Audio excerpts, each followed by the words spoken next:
The night had a strange electricity in the air, one that no engineer, no light designer, no sound technician could have manufactured. It was the electricity of expectation, of souls leaning forward on the edge of something they could not fully name. Tens of thousands of people filled the massive stadium, each one clinging to their ticket stub, their banners, their flashing lights, and their trembling hearts. Every person carried a story of their own, how they had saved for months to buy the ticket, how they had skipped school or worked to camp outside the gates, how their parents had once danced to the same songs now reborn in this arena. And at the center of all this gravity was a man they had not yet seen, but whose presence was already flooding the air. The lights dimmed suddenly, and a collective gasp shivered through the crowd. The roar that followed was deafening. Cheers, screams, whistles, a wave of sound crashing into the roof of the stadium and bouncing back down.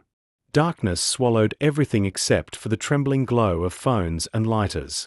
Then, in a heartbeat, the world changed. A single white spotlight tore open the dark like lightning across a midnight sky, and there he was, Michael Jackson. He did not rush forward or explode into movement. Instead, he stepped slowly, deliberately, as if the entire world belonged to his pacing. His silhouette stretched impossibly tall against the haze of fog machines that began to roll across the stage. The first screamers fainted, collapsing into the arms of friends or security staff. Camera flashes sparked like 1,000 fireworks as people tried to capture proof that they had witnessed what others would only dream about. Michael raised one hand, fingers splayed, palm facing outwards, and the audience roared again. He tilted his head slightly, his fedora catching the glare of the light, and that simple tilt caused another wave of hysteria. He waited.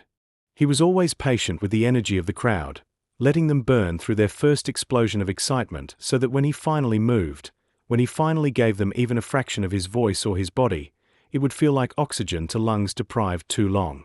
"I'm here," he said softly, almost a whisper into the microphone. The words were not shouted, not dramatic, but their intimacy carried further than a scream could. Tens of thousands responded with an eruption, as if those two words had validated every hardship, every mile traveled, every dream that had led them here. The band began cautiously. The guitarist's fingers traced the opening notes like a painter hesitating on the first stroke of a masterpiece.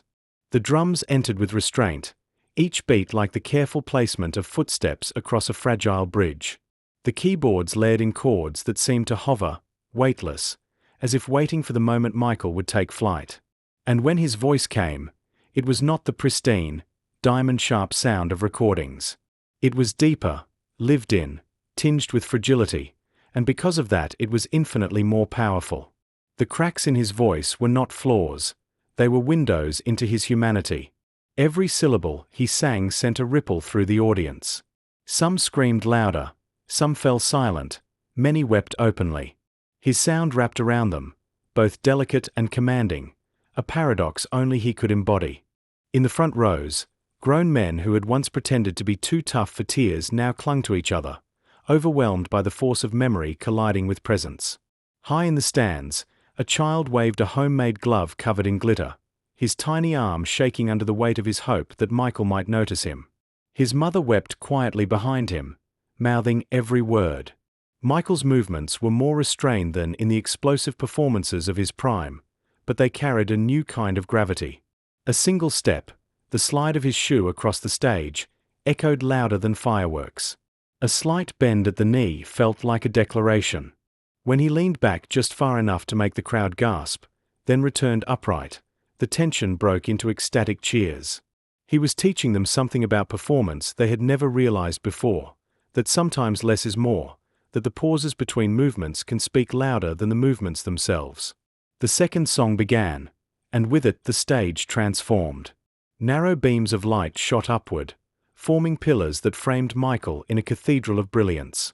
The dancers entered with him, surrounding him in a choreography that looked more like guardianship than spectacle. Each one moved with precision, but with a softness that suggested protection.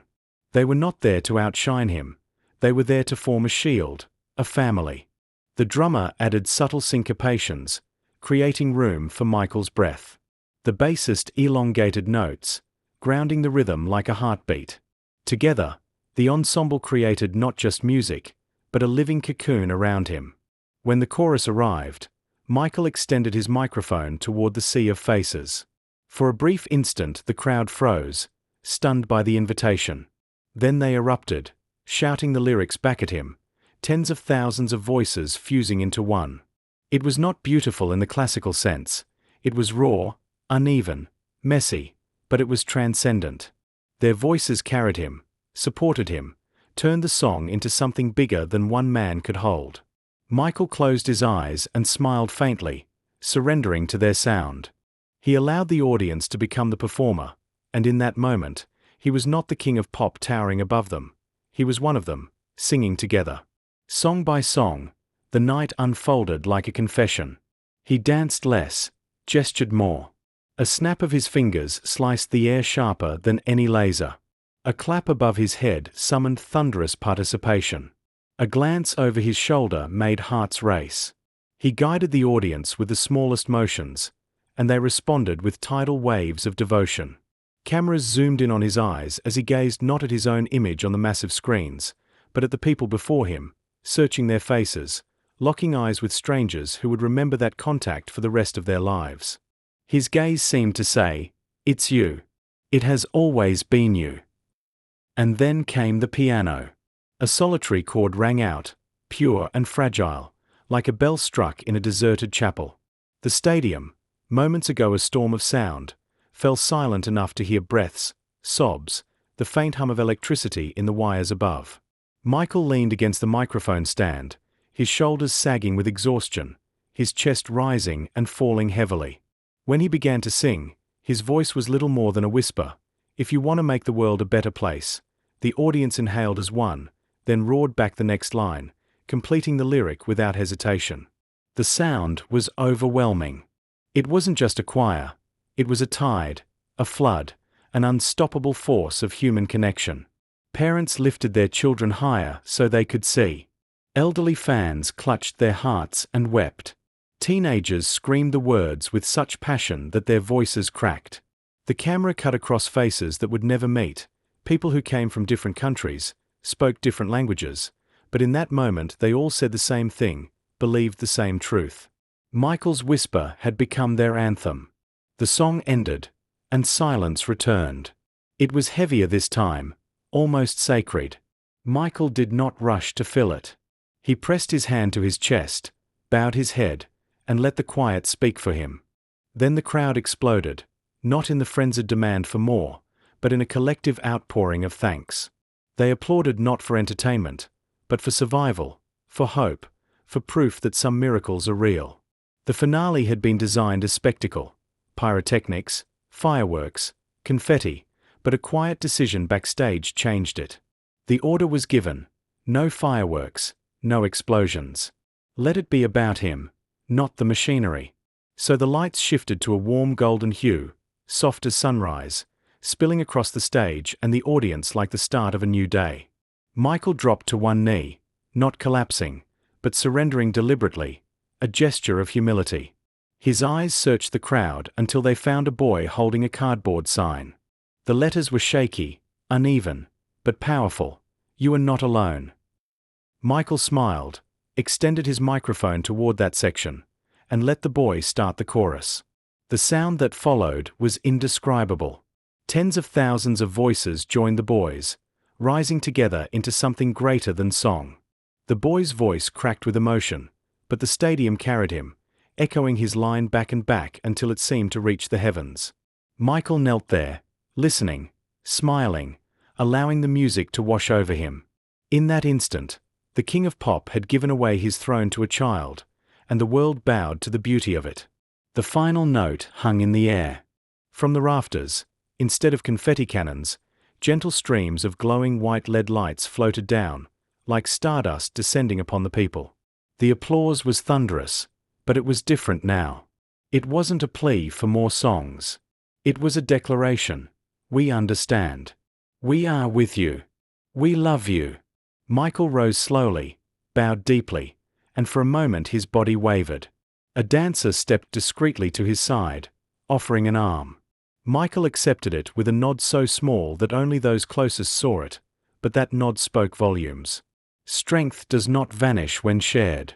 He walked back to the microphone, lifted it to his lips, and the crowd hushed instantly, tens of thousands holding their breath. 3 words emerged, fragile but stronger than any anthem: I love you. The arena shattered into tears, screams, laughter, prayers. It was not just a concert. It was a vow.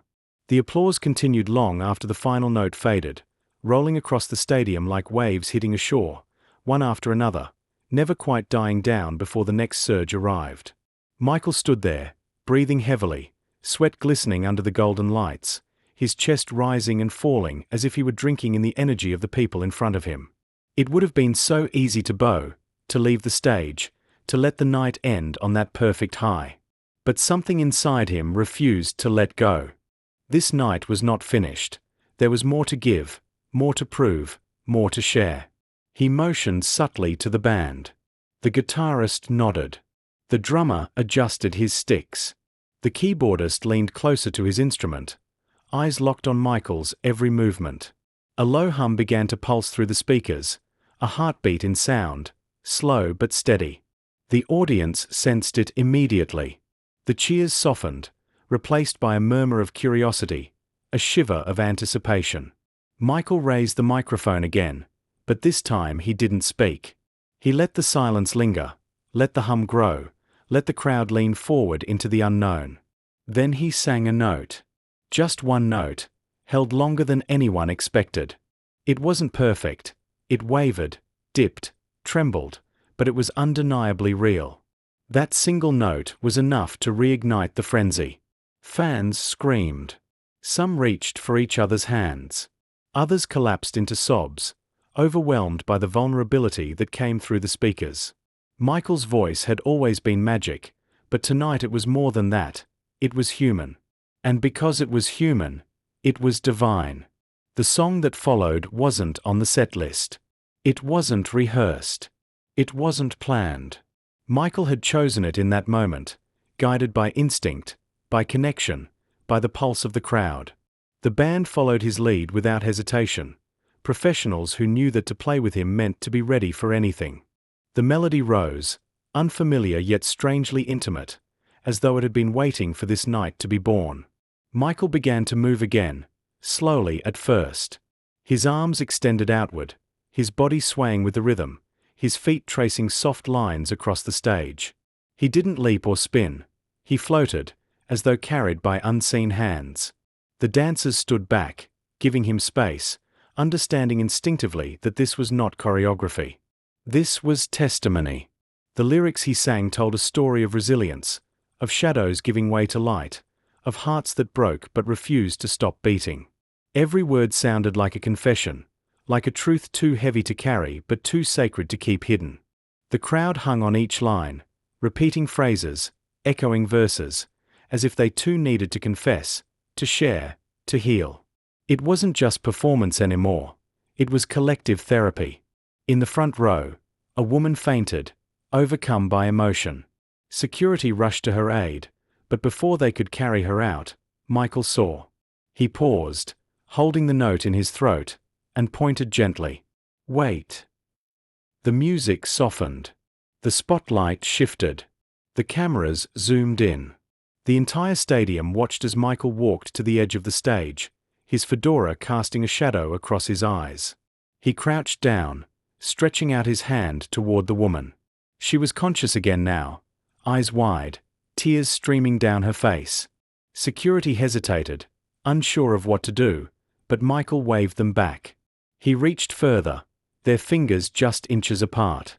The crowd fell silent, a hush sweeping over tens of thousands like a sacred veil. When their hands touched, the woman let out a sob that echoed louder than any cheer. Michael smiled softly, squeezed her hand, and whispered something only she could hear. She nodded, sobbing harder, and the cameras caught her lips forming the words, "Thank you." He let go gently, stood, and returned to the microphone. The band swelled behind him, the song rising higher, infused now with a moment no script could ever have created. The audience erupted again, not just in applause but in something deeper, faith. They had seen their idol stop an empire-sized show for one anonymous woman in distress. They had seen compassion outweigh spectacle. And they would never forget it. As the song continued, Michael's voice grew stronger, as though the act of reaching out had fueled him. He moved more freely now, his body remembering the language of dance. His feet began to slide more aggressively across the stage. A single spin lit the audience on fire. When he planted himself firmly again, legs wide, chest heaving, arms outstretched, the arena nearly collapsed under the force of the response. The song ended with a cry, a long, soaring note that left him trembling, knees bent, arms shaking. The audience screamed until their voices broke, a storm of sound that refused to die down. Michael closed his eyes, letting the tide wash over him, his entire frame absorbing their love, their energy, their endless devotion. Backstage, the crew exchanged worried glances. The doctor shifted uneasily, clutching his medical bag. The manager whispered into a headset, debating whether to signal the end. But no one dared interrupt what was happening on that stage. It was no longer a concert. It was history. Michael raised his head, opened his eyes, and smiled. He wasn't done. Not yet. He signaled again to the band, and this time the familiar beat of one of his greatest hits filled the stadium. The crowd lost its mind instantly, jumping, screaming, dancing. Michael straightened his hat, rolled his shoulders, and for a moment the years fell away. He was younger again, lighter, sharper, every muscle remembering the way it used to move. He slid into the moonwalk and the stadium went insane. People climbed onto chairs, onto each other's shoulders, desperate to see every inch of the stage. The moonwalk was short, but it was enough. Enough to remind them of why they had come. Enough to remind them of the magic that had once set the entire world on fire. The energy surged higher and higher, until it felt like the stadium might explode. Sweat flew from his hair, soaked through his shirt, dripped from his fingertips as he spun and struck poses. His voice tore through the lyrics, sometimes breaking, but always commanding. The crowd filled in the gaps, singing louder when his breath faltered, screaming louder when his voice cracked. They weren't embarrassed for him, they were proud. Proud to be there, proud to carry him, proud to love him not in spite of his flaws but because of them. Halfway through the song, Michael dropped to his knees. The audience gasped, thinking he had collapsed again, but then the lights hit him at just the right angle and they realized it was deliberate. He looked up, sweat running down his face, eyes blazing, and sang the next line with a force that shook the walls. The crowd responded in kind, chanting his name, chanting the lyrics, chanting their devotion until it became a prayer.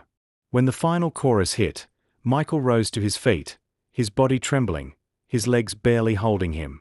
But he stood tall, head high, arms out, and sang with every shred of strength left in him.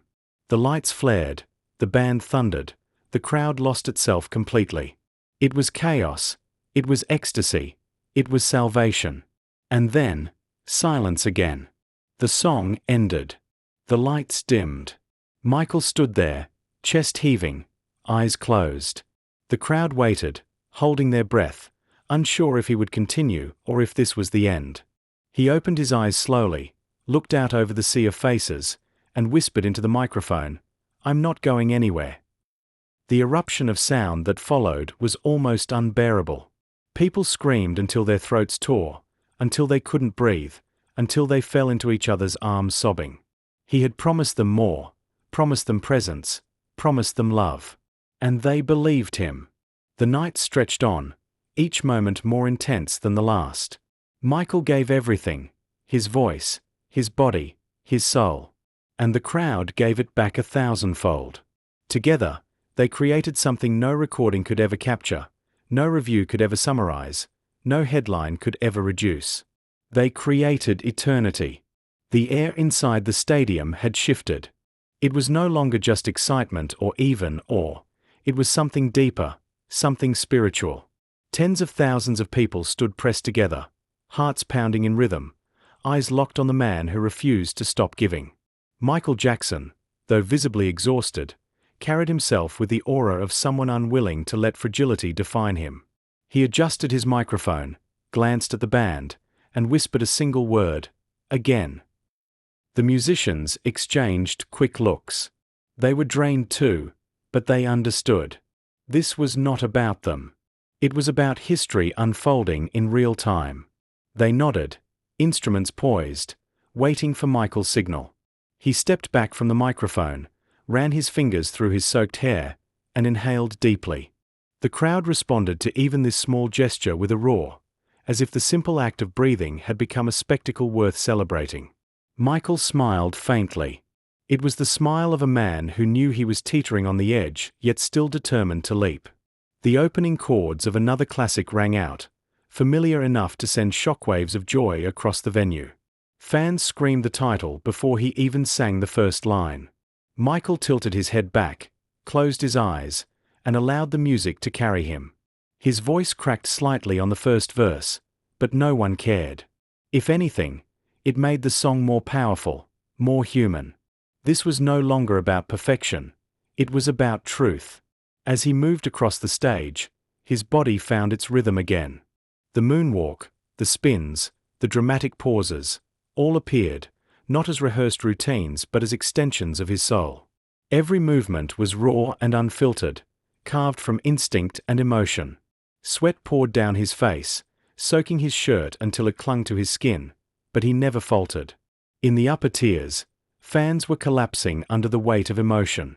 Security carried people out on stretchers, not because of violence or chaos, but because they couldn't handle the intensity of what they were witnessing. Teenagers screamed until their voices disappeared. Grown men cried openly. Couples held each other tightly, as though the music itself were binding their souls together. Mid-song, Michael noticed a young boy near the front of the stage. He couldn't have been older than 10, perched on his father's shoulders, his small hands waving desperately in the air. His face was lit with the kind of pure adoration only a child could hold. Michael locked eyes with him for a moment, then knelt down, signaling to security. The boy was lifted onto the stage. The crowd gasped as Michael took the boy's hand and led him to the center. The child trembled, unable to believe what was happening, tears streaking down his cheeks. Michael bent down, whispered something into his ear, and handed him the microphone. The boy froze, wide-eyed, until Michael nodded encouragingly. Slowly, hesitantly, the boy sang a single line from the chorus. His voice was shaky, but sweet. The crowd erupted in cheers, supporting him, lifting him up. Michael clapped his hands, applauding the boy, and together they sang the chorus. It wasn't perfect. It wasn't polished. But it was unforgettable. For those few minutes, the stage belonged to them both, and the love radiating from the audience was overwhelming. When the boy finally returned to his father's shoulders, he buried his face in his dad's neck, sobbing uncontrollably from joy. The cameras captured it all, and the image would live on forever as proof that even in the most spectacular of shows, the smallest voices could shine. The song closed with thunderous applause, the kind that made the ground itself tremble. Michael bowed, his chest heaving, and whispered into the microphone, "This is what it's all about." The crowd answered with chants of his name, a rolling wave of devotion that filled the night air. Michael! Michael! Michael! The sound was deafening, a single word multiplied by tens of thousands, echoing back and forth across the city. As the band prepared for the next number, the stadium lights suddenly flickered again. A murmur rippled through the audience. Michael glanced upward, sensing something unusual. Then, with perfect dramatic timing, every light in the stadium went black. Darkness swallowed the crowd. For a heartbeat, the silence was terrifying. Tens of thousands of people stood in pitch black, the absence of sound as loud as the roar that had come before. Then, faintly at first, came the sound of voices, fans singing the chorus of the last song, their unaccompanied voices rising into the night like a choir. Michael stood in the dark, listening, his hand pressed to his heart. The power outage had stripped away the spectacle, but it had left something even more profound: unity. The audience was no longer watching a show, they were part of it. Their voices became the instruments, their energy the spotlight. A single beam of light broke through the darkness, illuminating Michael in stark white. He lifted his head slowly, bathed in the glow, and raised his arms. The crowd roared again, louder than ever. Even without full power, the night had grown even more legendary. The technicians scrambled backstage, frantically working to restore the system. But Michael didn't wait. He motioned to the drummer, who tapped out a beat on an unplugged snare, the only sound cutting through the crowd's chants. The audience clapped along, keeping time. Michael began to sing again, his unamplified voice surprisingly strong, carried by the acoustics of the massive venue. The audience joined in, their combined voices lifting him higher. It was raw, it was primal, it was beautiful. The absence of electricity had created something no technology could replicate. For those minutes, the entire stadium was one beating heart, one voice, one spirit. When the power finally roared back, the full band exploded into sound, the lights blazed across the stadium, and the transition was so overwhelming that people fell to their knees. It was as if the universe itself had scripted the moment. Michael, standing tall in the spotlight, drove the song forward with a ferocity that bordered on supernatural. The performance reached new heights. Michael danced with renewed vigor, spinning and sliding with a precision that defied exhaustion. He shouted into the microphone, his voice ragged but commanding, urging the crowd to keep singing, keep dancing, keep believing. Every note was a battle cry. Every movement was a declaration. He was still here, still fighting, still giving everything. The audience responded in kind, their devotion lifting him higher, carrying him further, until the line between artist and audience disappeared completely. By the time the song ended, the stadium was trembling with energy. People hugged strangers. They screamed until their throats were raw. They held their hands to the sky, desperate to keep the magic alive. Michael stood center stage, drenched in sweat, trembling, but smiling. His eyes scanned the crowd slowly, drinking in the sight of tens of thousands of faces turned toward him, glowing with love. He raised the microphone to his lips and whispered, "You are my family." The words struck the crowd like a thunderclap. Tears flowed freely. People shouted back, "We love you," over and over, refusing to stop. Michael pressed his hand to his heart, bowed deeply, and for a moment allowed himself to feel it all: the exhaustion, the pain, the joy, the connection. But the night wasn't over. He signaled again, determined to push further, to carve deeper into the collective memory of everyone present. The music swelled once more, the lights painted the sky, and Michael Jackson danced as though he were infinite. The night had already surpassed every expectation. Fans who had attended dozens of concerts before whispered among themselves that this one was different, that they were witnessing something beyond music, beyond entertainment. Yet the final chapter of that evening was still waiting to be written. Michael Jackson, though drained and visibly fragile, stood center stage as if he carried the entire universe on his shoulders. The crowd refused to sit down. They refused to let the energy drop. Even during the brief silence between songs, chants of "Michael, Michael," rolled across the stadium like waves crashing against cliffs. He turned slowly, gazing at every corner of the venue, as if memorizing each face, each glowing set of eyes locked on him. He raised the microphone again, his voice softer now, raw from hours of singing but still resonant. "I want you to know, you give me the strength to go on." The audience answered with a roar so loud that even backstage crew members, hardened by years of touring, felt their eyes sting with tears. The band struck the first haunting notes of a ballad.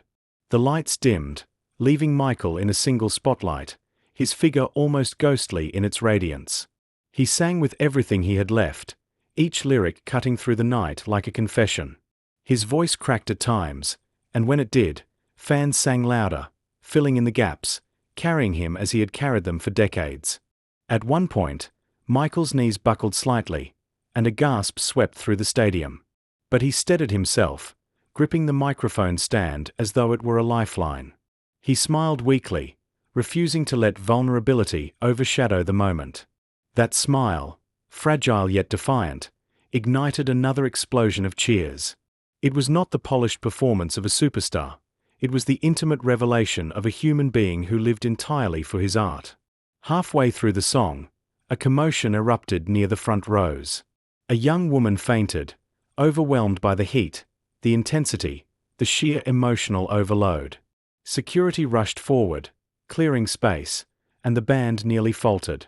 But Michael, always attuned to his audience, stopped singing mid-line. He raised his hand to the band, signaling silence. The music fell away. The stadium hushed instantly, tens of thousands holding their breath. Michael walked slowly to the edge of the stage, kneeling down to peer at the girl being lifted by medics. He spoke gently into the microphone. "Take care of her. She's family." The crowd erupted, not in panic, but in awe. That single gesture, that recognition of one person among thousands, reminded everyone why they loved him.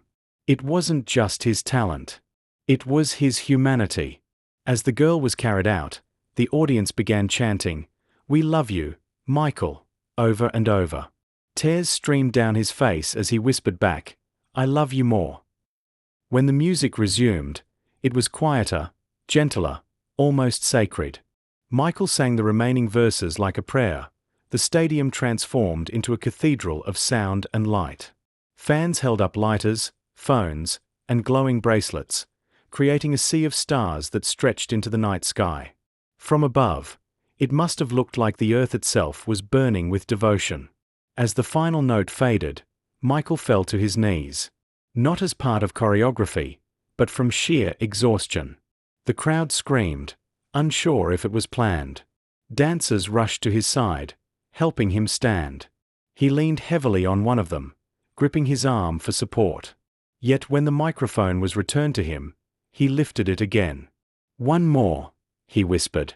The band hesitated, but he insisted. "One more." The opening beat of one of his most iconic anthems burst forth, and the stadium shook as if an earthquake had struck. Michael, revitalized by sheer willpower and the energy of his fans, moved across the stage with renewed fire. His voice soared, imperfect but electrifying. Each word carried the weight of decades, each step a declaration of survival. In the stands, fans screamed the lyrics until they were hoarse. Entire sections bounced in unison, waves of bodies moving like a living ocean. People who had never met hugged each other, cried together, shouted in unison, bound by the moment. Near the climax, fireworks exploded above the stadium, showering the night in gold and silver sparks. Michael stood at the center, arms outstretched, framed by light, as though the universe itself had chosen to crown him. Cameras flashed endlessly, but no photograph could truly capture the energy that pulsed through every soul present. Then, as the final chorus rang out, Michael stopped singing. He held the microphone out to the audience, and tens of thousands of voices roared the words back at him. He lowered his head, overcome, tears streaming down his face. For once, he didn't hide them. He let the world see. When the last note ended, he remained still, head bowed, chest heaving. The band fell silent. The crowd waited, unsure if it was truly over. Slowly, Michael raised his head, looked out at the sea of faces, and whispered, "Thank you for giving me life tonight." He dropped the microphone gently, not in dramatics but in reverence, and walked off stage, supported by his dancers. The crowd refused to leave. For nearly 20 minutes after his exit, they remained, chanting his name, hoping he would return. Backstage, Michael collapsed into a chair, drenched, trembling, but smiling through the tears. His team begged him never to push himself so far again, but he simply whispered, they deserved everything. The next morning, headlines around the world exploded. Some focused on his collapse, calling it dangerous, reckless. Others hailed it as the greatest performance of his career, a night where vulnerability and strength collided in ways no script could have produced. But for those who were there, it was not about the drama or the spectacle. It was about connection. They would tell their children and grandchildren that they saw Michael Jackson not as an untouchable star, but as a man who gave every last ounce of himself to his fans. And for Michael, it became a defining moment. Not because of the perfection of the show, but because of its imperfection. It proved that even when his body faltered, his spirit soared. That night, he was not just the king of pop. He was the embodiment of resilience, compassion, and the unbreakable bond between artist and audience. Years later, when fans spoke of the greatest concerts of all time, they didn't describe flawless notes or seamless choreography. They described this night. The night Michael Jackson collapsed, rose again, and gave more of himself than anyone thought possible. The night when music wasn't just heard, it was lived, breathed, and carved into memory forever.